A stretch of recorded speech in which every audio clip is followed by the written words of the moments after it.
Salut Sabado-Man, les Expos gagnent 8-7. Will Cordero! Un gros coup sûr, son troisième fois parti du match. Cordero!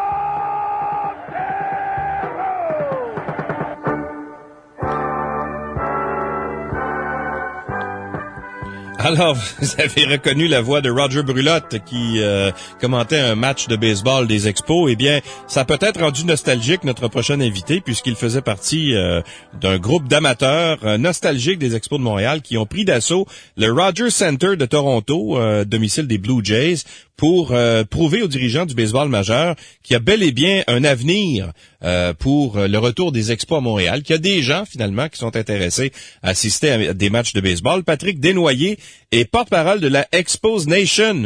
Bonjour, Monsieur Desnoyers. Bonjour, ça va bien? Ça va bien, vous? Ça a dû être doux à vos oreilres, ce que vous avez entendu il y a quelques secondes. Oui, ça rappelle des souvenirs, puis c'est toujours bien, là. Ouais. Alors, racontez-moi, vous êtes allé là-bas, pourquoi, au juste, à Toronto? C'est pas la première fois que vous faites ça, d'ailleurs, hein? Non, c'est la deuxième fois. La première année, on était environ 200. Cette année, on était au-delà de 1000. Ouais. On s'est organisé un peu plus cette année, puis on a dit on va essayer d'amener le plus de monde possible, mais on pensait pas avoir 1000 personnes. Ben c'est un beau coup. Étiez-vous très visible? Est-ce que vous aviez, par exemple, les couleurs des expos? Est-ce que vous étiez assis tous dans la même section? Comment ça marche? Ouais, c'était pas mal le champ gauche qui était tout occupé avec des gens qui avaient des gilets des expos, des casquettes, des banderoles, ouais. À peu près tout ce qu'on a connu des expos à l'époque, là. OK. Et est-ce que vous allez visiter d'autres villes, d'autres stades de baseball pour justement démontrer à Bud Selig, le commissaire de la Ligue nationale, que vous êtes sérieux dans votre démarche? En fait, c'est dans nos plans. On compte récidiver probablement l'année prochaine. Pour l'instant, nos plans, c'est de faire un événement à Montréal, ouais. Avec des anciens vedettes de baseball et ensuite on va aussi partir une liste pour voir s'il y a de l'intérêt pour des billets de saison. On est conscient que pour l'instant c'est une liste, mais au moins on touche l'eau là pour voir ce que ça dit. Là. Est-ce qu'il y avait des anciens joueurs ou en fait des gens qui faisaient partie de l'organisation des expos qui vous ont appuyé dans cette initiative-là en fin de semaine? En fin de semaine, il y avait Bill Atkinson, un lanceur qui était là dans les années 80. Oui. Il y avait Jim Fanning qui est venu faire son tour aussi. Ancien coach des expos, hein? Oui, directeur général aussi. Et Derek Aucoin qui est venu nous visiter aussi. OK. Ça vient d'où au juste le Expo Nation? Parce qu'il y a Nordic Nation à Québec, qui est une espèce de groupe qui fait la promotion, qui s'est fait un peu comme ce que vous avez fait, c'est-à-dire de se rendre dans les différents stades ou les arénas dans ce cas-ci pour démontrer l'intérêt pour le retour des Nordiques à Québec. Est-ce que vous êtes inspiré de leur action? Oui, c'est le même concept, si on veut. Par contre, c'est né d'un groupe Facebook. Aujourd'hui, on compte plus de 156 000 membres. Mm-hmm. Dans le groupe Facebook et ça augmente. Là, les derniers jours ont fait qu'on a augmenté assez drastiquement. Ouais.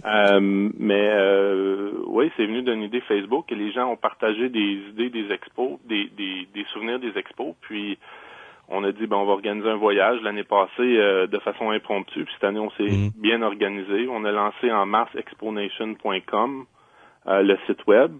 Puis on essaye d'avoir le plus de visibilité possible. Bon, est-ce que vous avez des liens avec des gens, par exemple? Parce que je sais qu'il y avait un groupe qui s'appelait Projet Baseball Montréal. Là. Il y avait Warren Cromartie, il me semble, dans ce groupe-là, qui voulait essayer de stimuler l'intérêt pour le retour des expos à Montréal. Est-ce que ces gens-là vous ont contacté? Est-ce que vous savez qui ils sont? Oui. Notre président, Matthew Ross, est en constante discussion avec Warren Cromartie. Malheureusement, Warren Cromartie était supposé d'être à Toronto, mais il y a eu une obligation au Japon. Donc, mais oui, on est en constante discussion avec eux, puis on est là pour les supporter dans tout ce qu'ils vont faire. Là. Mais est-ce que vous les connaissez, ces hommes d'affaires-là, dont on dit qu'ils auraient un intérêt et des poches profondes là pour amener les expos à Montréal? Non, on les connaît pas. Non. On sait que la Chambre de commerce a investi un certain montant dans l'étude aussi qui est proposée.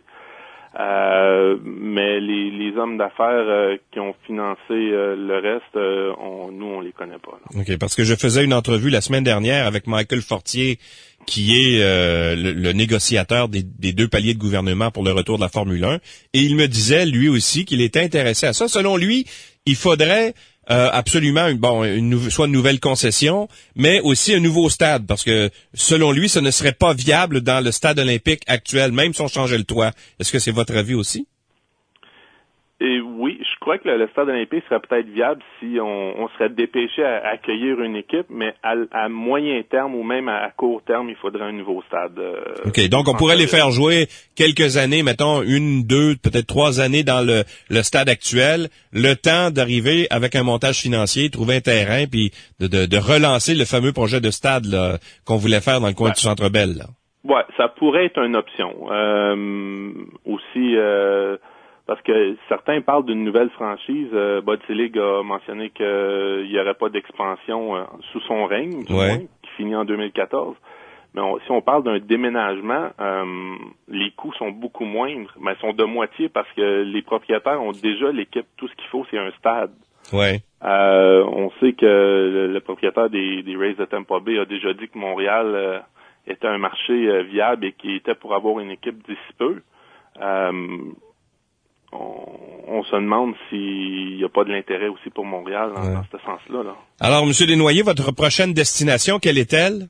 On la connaît pas pour l'instant. On a mis tous nos efforts dans le voyage de Toronto. Oui. Mais notre prochain événement se passe à Montréal, c'est certain. OK. Ce sera sans doute l'an prochain. Cet été. Cet été? Ah oui? Oui. OK, donc vous êtes quand même... L'été, c'est là. L'été au début automne, là, mais OK. oui. Puis c'est certain qu'on recherche des commanditaires, mais on veut organiser quelque chose cette année.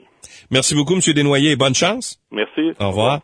Patrick Desnoyers est porte-parole de la Expose Nation. Ils se sont déplacés. Ils attendaient 200 personnes ou à peu près à Toronto samedi pour cet événement-là de visibilité. Et puis finalement, ils se sont retrouvés, ils étaient 1000. Alors bravo, belle organisation, puis bonne chance.